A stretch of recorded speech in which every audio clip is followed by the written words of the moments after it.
Can you imagine being at the absolute peak of your game, the undisputed champion, only for a group of arrogant guys to try to tear you down, completely oblivious that you are about to unleash pure hell on them? That's exactly what happened to me when these gamer bros decided to bully me, the reigning Void Killer, at a tournament. For 3 years, I'd been competing anonymously online under the gamertag Void Killer.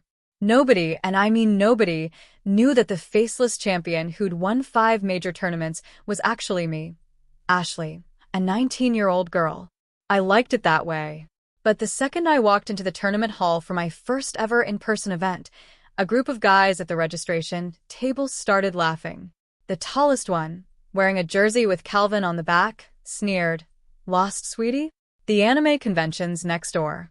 His friend, Otto, chimed in, asking if my boyfriend was competing and offering to show me where the girlfriend section was. My blood was already starting to boil. When I told them I was actually here to compete, Calvin actually spit out his energy drink. She thinks she can hang with real players because she beat her little brother at Mario Kart once. The derision in his voice was thick. Otto snatched my registration form and read my name aloud in this mocking, high-pitched voice. Kevin, another one of them, said I probably used a controller with pink buttons. He suggested girls always needed to cheat. Then Calvin did something that made my stomach churn. He grabbed my wrist, twisting my hand into position, explaining that real gamers used a claw grip.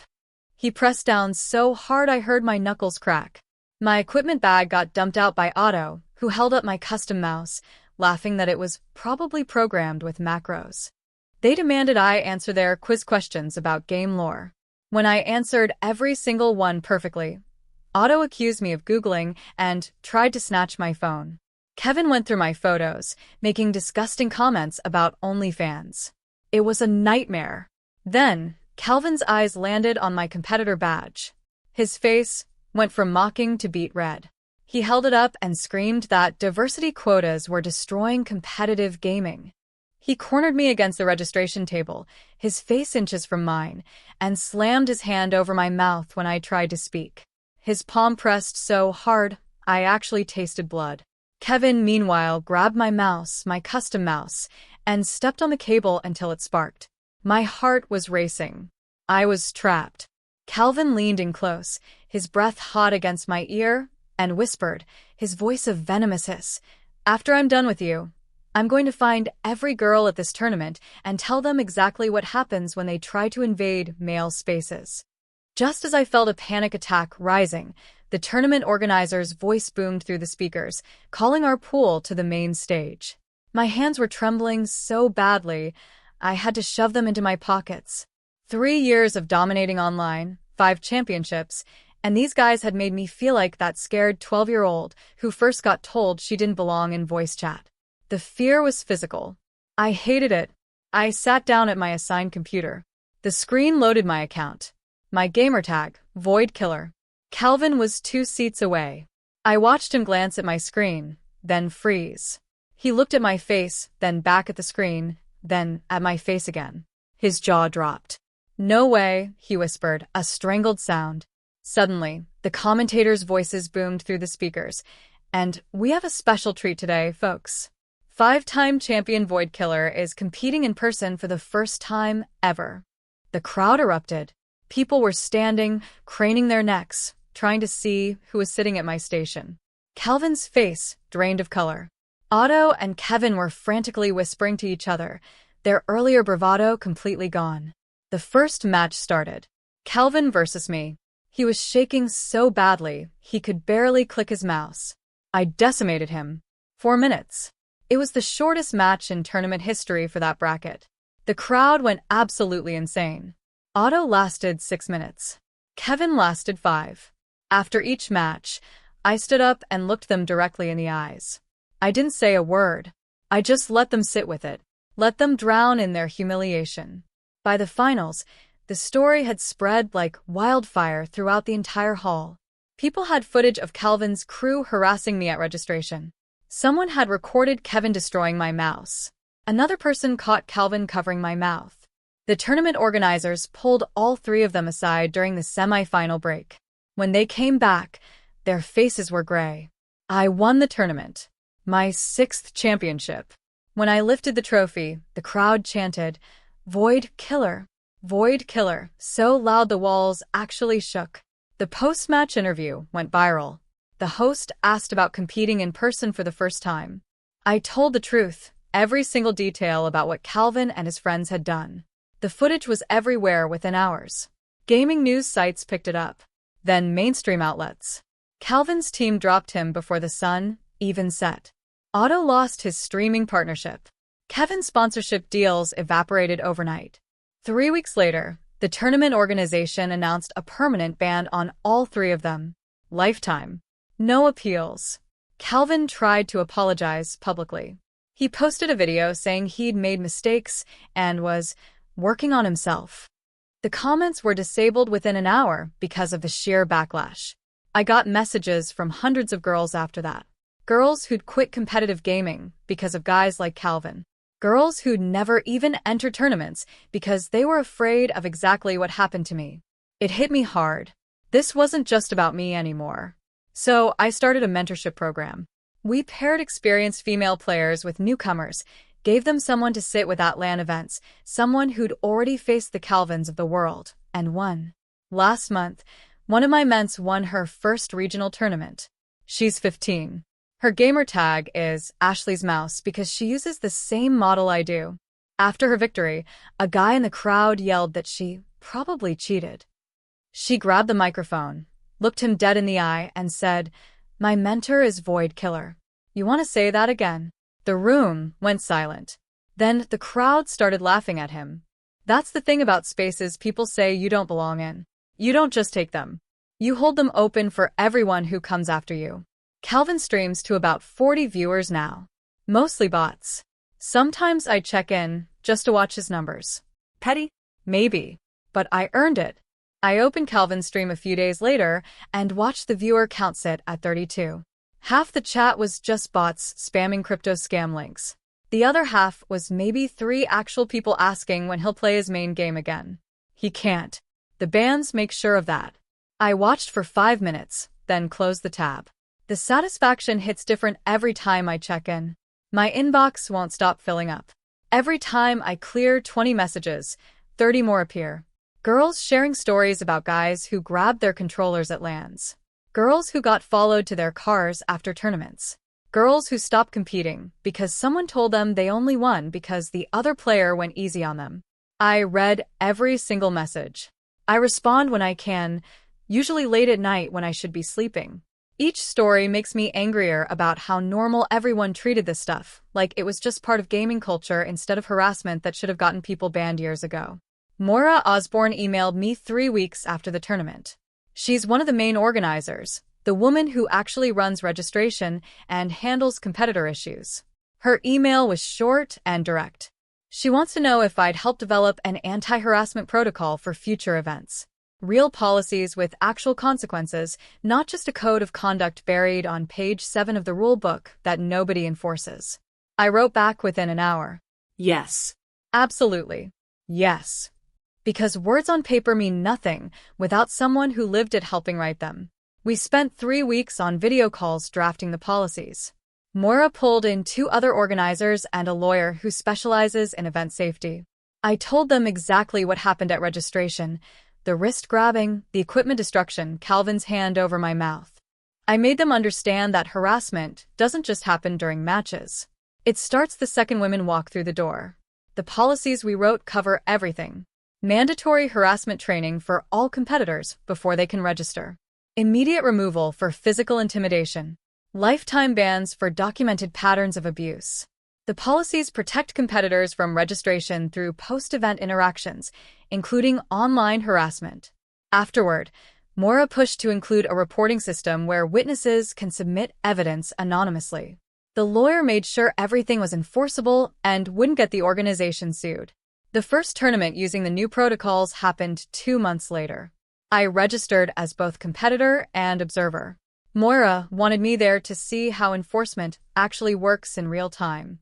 I arrived early and watched registration from across the hall. A guy in a green jersey walked up to the table where a girl was filling out her forms. He leaned over her shoulder and said something about her appearance. I can't hear the exact words, but I saw her shoulders tense. Security was there in under 2 minutes. 2 staff members in yellow vests pulled the guy aside before he could say anything else. I watched the security team talk to him near the wall. They're calm but firm. One of them pulled out a printed sheet and points to specific sections while explaining the new policies. The guy's face went from confused to shocked to red. They give him a formal warning that goes straight into his competitor file. 3 strikes, and he's banned for life. He looked completely shocked that anyone actually cares about a comment. That told me everything about how things used to be. How many girls heard worse and nobody did anything because it was just how tournaments were. The girl he targeted finishes her registration and walks toward the practice area. She stops when she sees me. She knows who I am. Everyone here knows who I am after the viral interview. She approaches slowly, like she's not sure if I want to be bothered. She thanks me by name. Says she almost didn't register for this tournament because she was scared of exactly what just got prevented. Her voice shakes when she talks about watching my interview and deciding to try competing in person for the first time. That conversation stays with me for days. I keep thinking about how close she came to not showing up. How many others made that choice and stayed home. I competed in the tournament and won. My 7th championship. During the post-match interview, the host asks about the new harassment policies. I dedicated the win to every girl who quit gaming because someone made them feel unwelcome. The crowd reaction was even louder than my 6th win. People are standing and chanting. Some of them are holding signs with messages supporting the new policies. The energy in the room feels different from any tournament I've competed in before. Cleo Darling contacted me a week after the tournament. She's a gaming journalist who's been covering esports for 5 years. Her email explains that she wants to interview me for a longer feature about women in competitive gaming. Not just my story, but the bigger picture of what's changing in the scene. I agreed because she promised to send her other voices, not just mine. Too many articles about harassment focus only on the victim story and ignore everyone else fighting the same battles. We meet for the interview at a coffee shop near the tournament venue. Cleo brings a recorder and a notebook filled with questions. She asks about the hundreds of messages I received after the viral interview. I tell her each one represented someone who'd been failed by the community. Someone who faced harassment and got told it was just part of gaming. Someone who reported abuse and watched organizers do nothing. Cleo writes everything down, then looks up and asks if I've thought about doing something more structured than individual responses, something that could help more people at once instead of one message at a time. I spent the next few days thinking about what she said. The question keeps coming back to me while I'm practicing, while I'm reading messages, while I'm trying to sleep. One by one isn't working anymore. My inbox has over 300 unread messages now, and that number grows every single day. I can't keep up with individual responses and still compete, and still have any kind of normal life. The mentorship program idea starts taking shape in my head, but I don't know what it would actually look like. I just know something has to change, because what I'm doing now isn't enough. I emailed Moira and ask if we can talk about something bigger than just the harassment policies. She responds within an hour, asking when I'm free. We meet at the same coffee shop, where I did the interview with the journalist.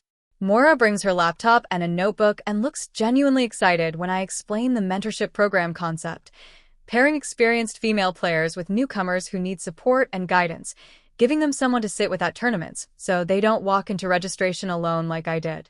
She loves it immediately and starts taking notes before I even finish explaining. She tells me the tournament organization has resources they can dedicate to this, meeting space, promotional support, maybe even some funding for equipment if ments need it. We spend 2 hours mapping out the basic structure, and by the end of the meeting I feel like this might actually work. The next 3 weeks are all about building the application system. Moira handles the technical side while I focus on what questions we need to ask. Ments describe their experience level, what games they play, what kind of support they're looking for, whether they need help with strategy, with handling tournament pressure, with just having someone there who understands.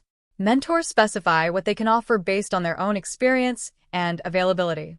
The whole point is making matches that actually mean something instead of just randomly pairing people up and hoping it works. We launched the application process, and I post about it on my social media. Within 24 hours, we have 47 mentee applications and 12 mentor applications. The mentee numbers don't surprise me, but I was worried we wouldn't get enough experienced players willing to mentor. 12 is a solid start, though. I read through every single mentee application personally. Some of them are heartbreaking. Girls who quit competing after harassment. Girls who never started because they were too scared. Girls who play online but can't imagine walking into a tournament venue alone. One application is from a 17-year-old named Heather, who describes herself as skilled enough to compete, but terrified of attending events without support. She's been playing for 4 years, has strong mechanics, knows the meta inside and out, but she's never been to a single LAN because the idea of walking in alone makes her physically sick. I accepted her as one of my personal ments immediately. We start video chatting twice a week to practice together. She's even better than her application suggested.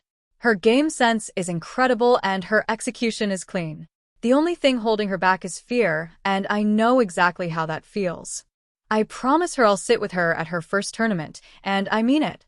I'm not letting her walk into that venue the way I walked into mine. The other mentors start connecting with their ments, and Moira sets up monthly check-ins to make sure the matches are working. Most of them are going really well. A few pairs realize they're not compatible, and we rematch them with other people.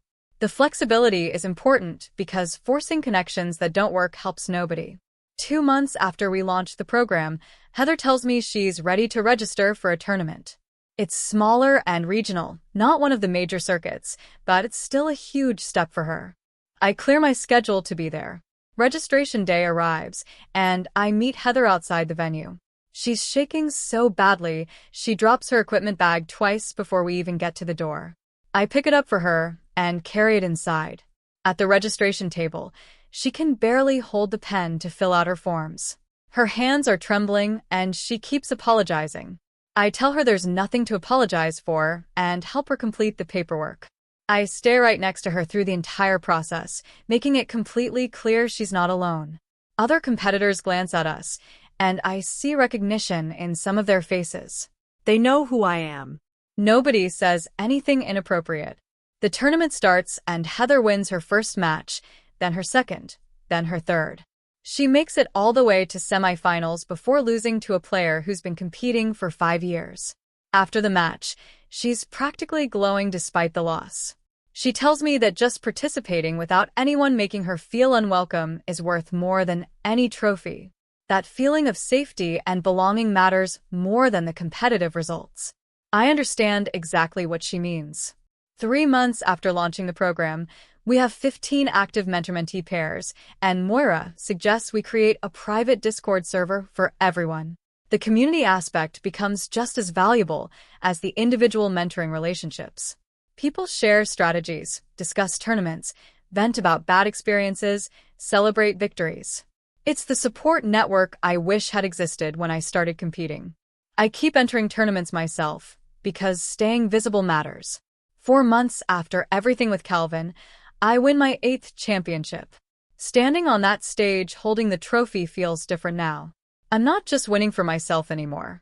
Every victory proves that speaking up didn't end my career. Every championship shows that you can call out harassment and still succeed. The weight of that responsibility sits heavy, but I wouldn't trade it for anything. A new application comes in from a 14-year-old named Bridget. Her essay talks about watching my viral interview and deciding she wanted to compete despite being scared. She describes years of playing online while hiding her identity, avoiding voice chat, never revealing she was a girl. She says, seeing me win after everything that happened made her believe maybe she could compete, too. I accepted her application before I even finished reading it. This is exactly why I started the program. Bridget reminds me so much of myself at that age. It's almost strange. The same aggressive play style, the same fear of being visible, the same hunger to compete, mixed with terror of what might happen if she shows up in person.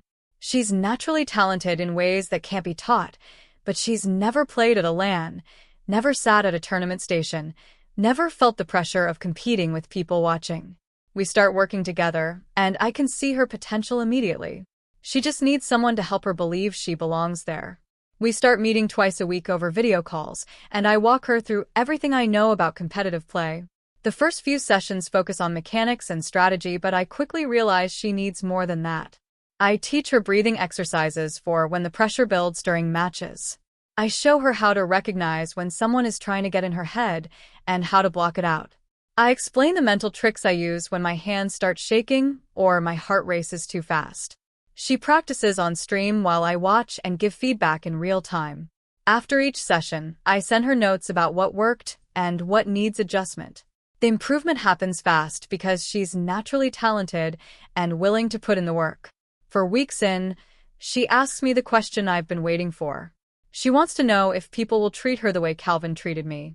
I pause the recording and think about how to answer honestly, without scaring her off. I tell her some people might try, but the environment has changed since my incident. Tournament organizers actually enforce harassment policies now.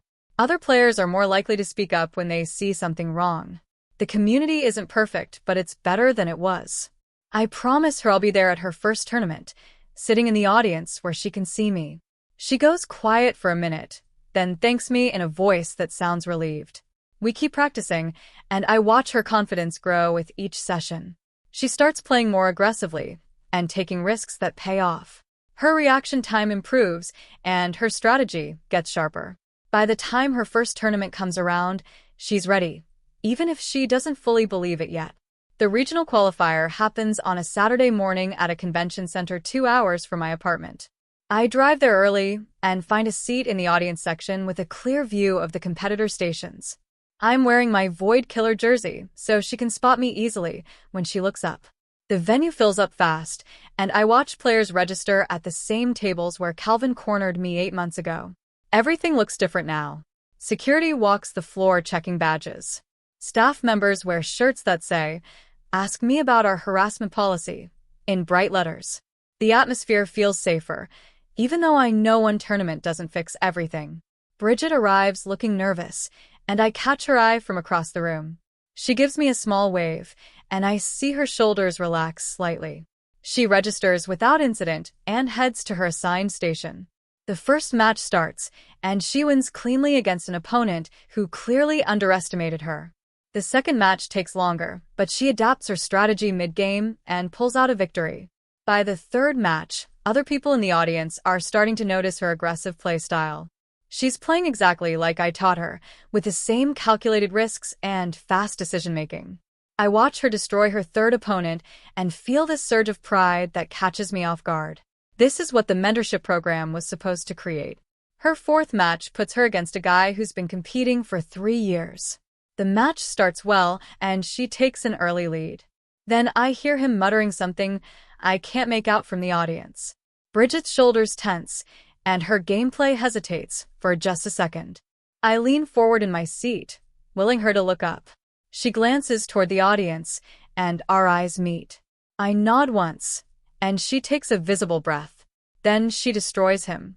Not just wins, but completely dominates in a way that leaves no room for doubt about her skill.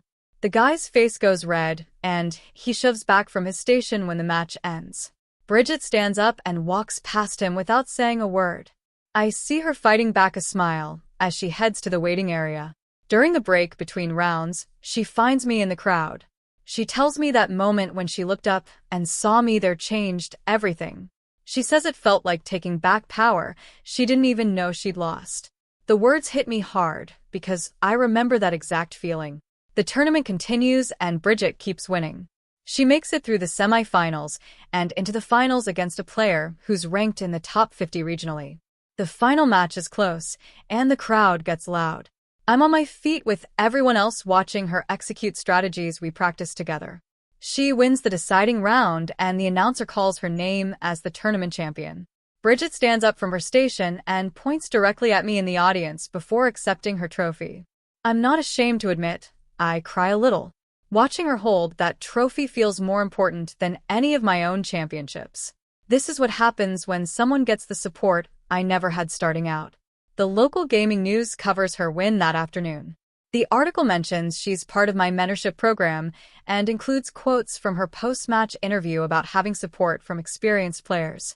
Within hours, my inbox fills with new applications from girls who want the same kind of mentoring. The program email gets so many messages that Moira has to help me sort through them. We spend the next week reviewing applications and realize we need to expand significantly to accommodate everyone. The demand is way bigger than either of us expected. Moira starts reaching out to every experienced female player she knows, asking if they'd be willing to mentor.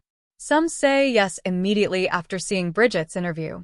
Others need more information about time commitment and what mentoring actually involves.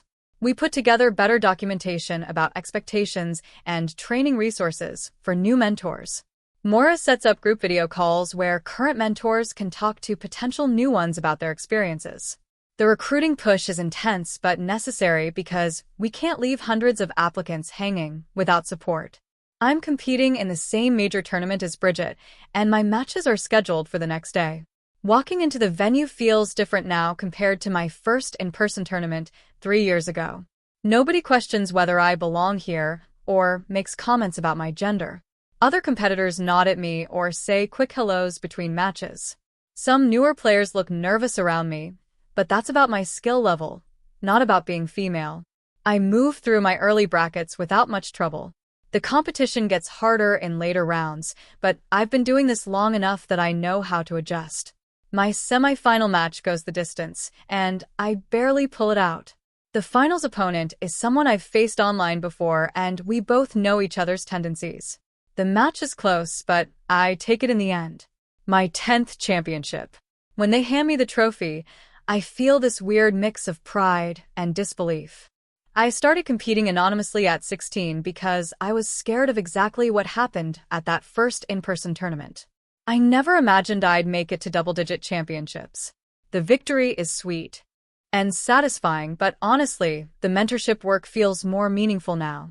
Winning proves I'm the best player, but helping others compete safely proves the community can actually change. During my championship interview, the host brings up the mentorship program and how much it's grown since I started it. I use the platform to emphasize that we desperately need more experienced players to step up as mentors. The demand is massive, and we can't meet it with our current volunteer base. I explain that mentoring doesn't require being a champion-level player, just someone with tournament experience who can guide newcomers through the process. The host asks what kind of time commitment it involves, and I break down the typical schedule of video practice sessions and attending events together.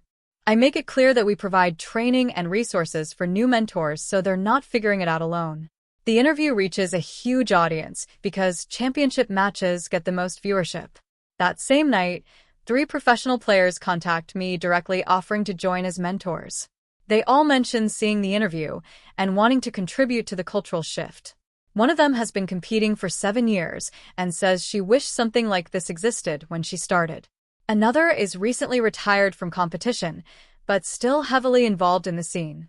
The third is currently active on a professional team and wants to mentor during her off-season. Having pros volunteer brings serious credibility to the program and will attract even more experienced players. The program expands rapidly over the next few months to 70 mentor-mentee pairs across 8 different competitive games. We're not just focused on my game anymore, but supporting female players across the entire gaming scene.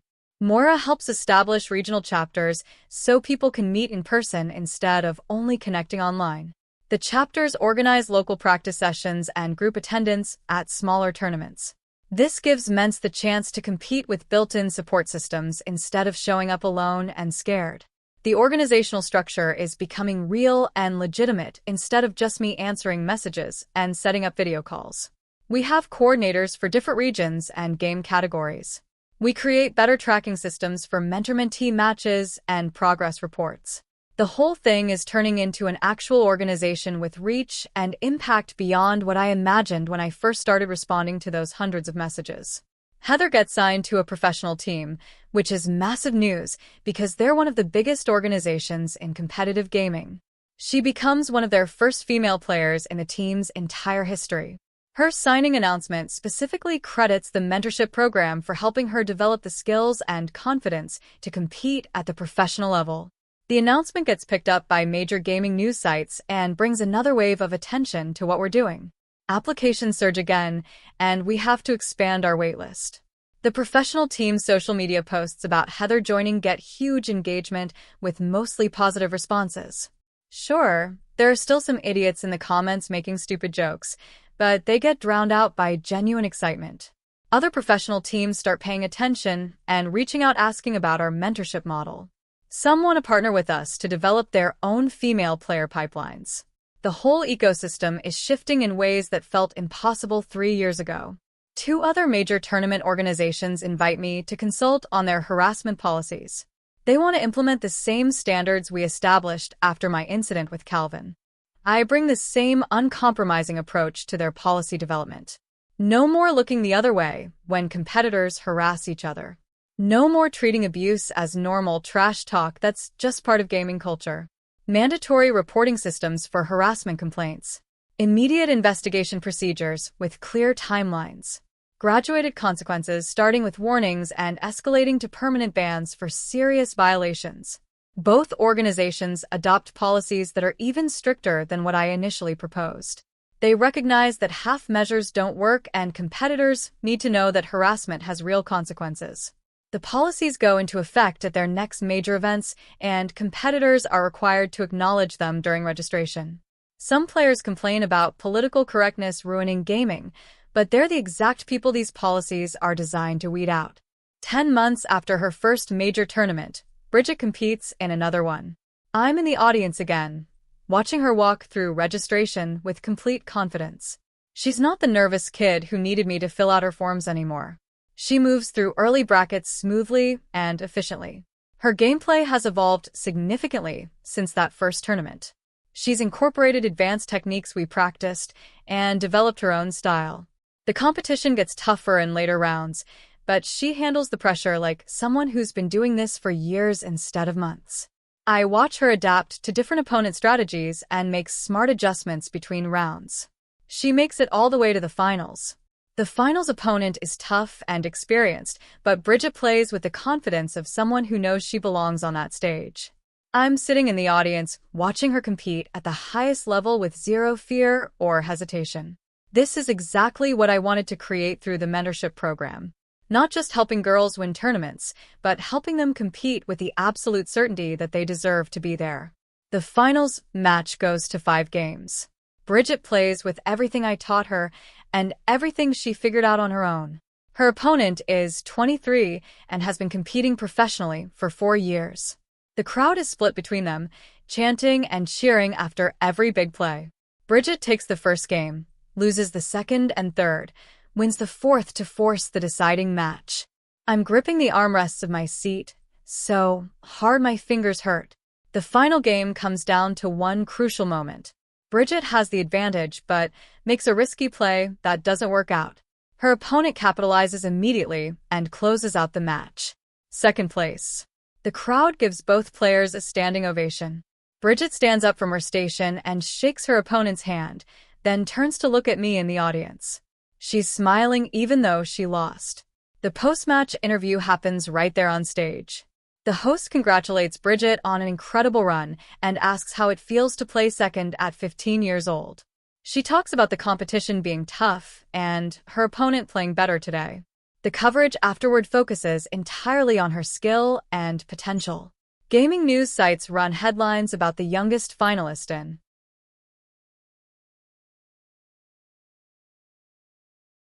tournament history. Nobody mentions her gender as a qualifier or excuse. The articles analyze her gameplay, her strategies, her future in competitive gaming. It feels like actual progress when skill gets recognized as skill instead of being filtered through whether someone is a girl or guy. After the award ceremony, people are filing out of the venue. Bridget is talking to some other competitors near the stage. I'm heading toward her when some guy in the crowd yells out that she probably cheated. His voice carries across the whole space. Everyone nearby stops and turns to look. Bridget doesn't hesitate for even a second. She walks straight to where the microphone is still set up on stage, picks it up, and her voice comes through the speakers. She asks if he wants to say that again, then adds that her mentor is Void Killer. The room goes completely silent. You could hear someone breathing from across the venue. The guy who yelled is standing there frozen. Then someone in the crowd starts laughing. Another person joins in. Within seconds, the entire room is laughing at him. Not with him. He tries to say something, but nobody can hear it over the noise. He pushes through the crowd and leaves through the side exit. I watch him go and feel this deep satisfaction that has nothing to do with my own vindication. The community just defended Bridget without me having to do anything. Other competitors are patting her on the back and congratulating her. Tournament staff are smiling. The whole atmosphere shifted in her favor because she stood up for herself and people backed her up instead of attacking her. That moment changes something for me. I've been thinking about this work as holding space open for other girls to compete safely, making sure they don't face what I faced. But watching Bridget grab that microphone and challenge someone who tried to diminish her achievement, I realize she's not just occupying space I'm holding open. She's claiming it as her own. She's making it hers. The next generation isn't just benefiting from the battles I fought. They're fighting their own battles with confidence because they know they have support. They're not scared and alone the way I was. That's what actually matters.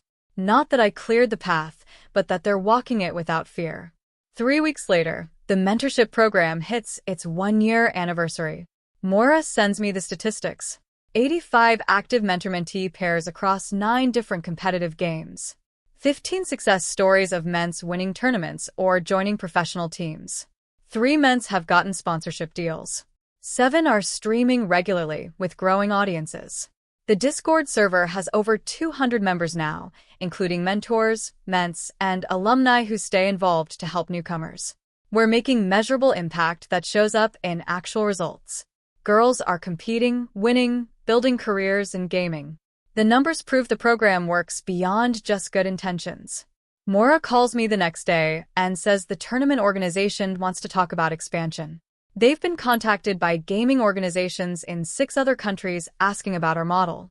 Everyone wants to know how we structure the program, how we match mentors with ments, how we handle issues that come up. The organization is proposing partnerships to replicate what we built internationally. Moira asks if I'm interested in being involved with the expansion. The idea of going global is overwhelming. I built this program for the girls who messaged me after my story went viral. I never imagined it would spread beyond North America. But if it can help more people, if it can create the same kind of support network in other countries, then obviously I want to be part of that. I tell Moira yes before I can overthink it. 2 months later, I compete in another major championship. I win my 11th title. During the post-match interview, the host asks about my future plans. I announce that I'm stepping back from competing full-time to focus on leading the mentorship program. I'll still compete occasionally, but my priority is the work that creates lasting change instead of just adding more trophies to my collection. The decision feels right. I've proven everything I needed to prove as a competitor. Now it's time to put that energy into building something bigger than my own career. The crowd applauds when I explain what the program does and how it's expanding. Several people come up to me afterward, asking how they can get involved as mentors. 3 months after that, Bridget competes in another major championship. I'm not competing this time, so I sit in the audience and watch her dominate every match. She's incorporated new techniques we practiced and developed her own style that's different from mine. Her gameplay is aggressive but calculated. She takes risks but always has backup plans. She makes it through bracket after bracket until she's in the finals again. This time she wins. Youngest champion in that tournament's entire history. When they announce her victory, she points at me in the audience before accepting the trophy. Her gamer tag is still Ashley's mouse, a tribute to our mentoring relationship and the equipment Calvin destroyed years ago. The commentators mention the story during the broadcast, how she's part of the mentorship program, how having support from experienced players changed everything for her. Bridget's victory speech happens right there on stage with thousands of people watching in person and hundreds of thousands streaming online. She talks about how having a mentor who understood the specific challenges made all the difference. She encourages other experienced players to join the mentorship program because that support matters more than anyone realizes. The message spreads across gaming social media within hours. Clips of her speech get shared everywhere. Applications to become mentors triple overnight. People who never considered mentoring are reaching out asking how they can help. The impact goes way beyond just Bridget's individual achievement. I watch her lift that trophy and see the same fierce joy I felt at my first championship. But there's something different about her victory compared to mine. I had to fight alone. I had to prove myself to a community that didn't want me there. I had to face harassment and intimidation with nobody backing me up until after I'd already won. Bridget didn't have to do any of that. She competed knowing she had support. She faced that heckler knowing the community would defend her. She built her career knowing there were people who wanted her to succeed. That's the whole point of everything I've been working toward. Not that I survived the harassment and won anyway, but that the next generation doesn't have to survive it at all because we changed the environment they're competing in. That's what victory actually looks like. 2 months after Bridget's championship, the mentorship program hits 100 mentor-mentee pairs. Maura calls me on a Tuesday afternoon with the numbers and asks if I'm ready to make this official. We spend 3 weeks filing paperwork to establish a formal nonprofit organization. Maura becomes executive director because she has the organizational skills and I have the public profile. We divide responsibilities based on what each of us does best. The nonprofit status means we can accept donations and grants to cover travel costs for men attending their first tournaments. We can pay for equipment for girls who can't afford decent setups. We can offer scholarships for tournament entry fees. This thing I started by answering messages in my inbox has turned into something sustainable and bigger than any one person. The structure means it'll keep going even if I step back someday. I still compete occasionally, because walking away completely would feel like letting the Calvins win in a different way. 14 months after the original incident, I win my 12th championship at a major tournament in Seattle. The victory feels less important than the message it sends every single time I step on stage. Speaking up about harassment didn't end my career. I'm still here. I'm still winning. Every trophy proves that telling the truth doesn't make you weak or ruin your future. The gaming media covers my 12th win, but spends more time talking about the nonprofit and how many girls are competing now who wouldn't have before. That shift in focus is exactly what I wanted. Calvin's stream is down to 40 viewers now when I check it late one night. Most of the chat is bots spamming crypto scams and fake giveaway links. He's playing a different game because he can't compete in his original specialty anymore with the lifetime bans. His viewer count used to be in the thousands back when he had sponsorships and a team. Now it's just him in a dark room talking to almost nobody. Some people tell me it's petty to check his numbers. Maybe it is. But I earn the right to feel satisfied watching consequences play out. Justice doesn't always happen in situations like mine. When it does, I'm allowed to notice. The thing about spaces people say you don't belong in is that you don't just take them for yourself. You hold them open for everyone who comes after you. I watch the next generation compete without the fear I had at their age. They walk into tournament halls knowing there are policies protecting them and mentors supporting them and a community that will defend them if someone tries what Calvin tried. Bridget lifts trophies without anyone questioning if she cheated. Heather joins professional teams without anyone asking if she's just there for diversity. New girls register for their first tournaments without shaking hands or tasting blood. That's the best victory I could have asked for. Not revenge. Not personal glory.